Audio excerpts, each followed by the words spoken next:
Fellow XRP holders, let's sit down and talk about what's actually pushing the price down right now. And no, I'm not calling this a crash. A 10% dip isn't a crash in my book. It's the whole market sliding together. And I want to walk you through the real reason behind it. And trust me, you're probably not looking at the thing that's actually causing this. If you're new here, my name's Austin. Hit that like, hit that subscribe, and let's get this out to more XRP holders who are confused as hell right now. So here's the deal. The entire crypto market fell about 7%, and over $100 billion in market cap is just gone. XRP alone dropped around 10% in a handful of hours.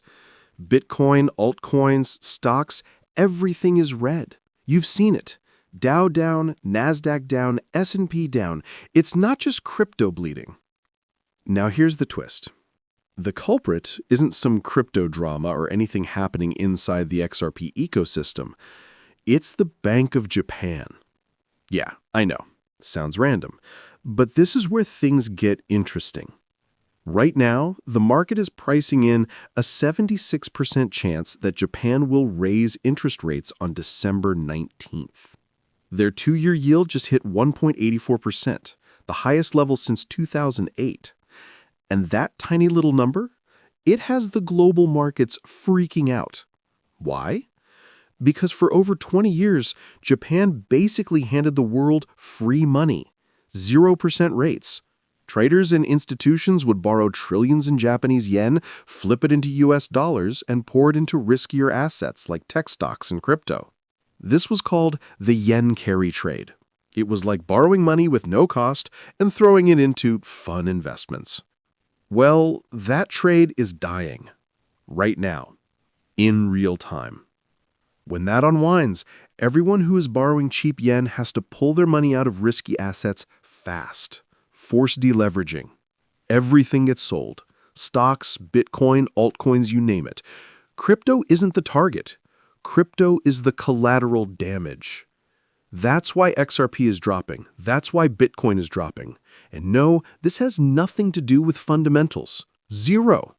XRP didn't break. Bitcoin didn't break. Nothing inside crypto triggered this.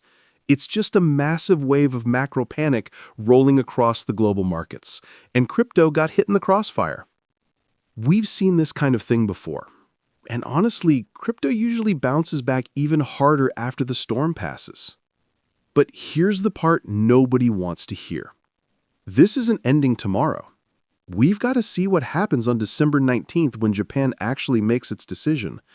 If they raise interest rates, which is pretty likely, this panic could stretch through most of December. More volatility, more turbulence, more uncertainty. Believe me, I feel it too. I'm getting hit just like you, but I'm here every day with you trying to help us all navigate this mess. If you want to yell at me in the comments, go ahead. I get it. But I'm not the enemy here. I'm just telling you exactly what's happening. Now, on a different note, if you're tired of feeling alone in this crazy market and you actually want to be part of a community that walks through all of this together, check out my inner circle. I've got a Black Friday deal running right now, and it comes with my brand new course, my portfolio insights, buy-sell alerts, and a ton more. And if you've been eyeing my X1 algo trading indicator, this is also your last chance to grab the lifetime package. You even get my brand new DCA accumulator. This thing is a game changer. It pulls all the complex buy-sell data and simplifies it into a clean little chart that tells you when the market is giving you a gift and when it's not. Works on Bitcoin, Solana, XRP, whatever you want. XRP right now is sitting at an extreme discount, and the accumulator shows it clearly. If that's something you want to explore, links are in the description. Thanks for riding this out with me. We'll get through this storm like we always do. See you in the next one.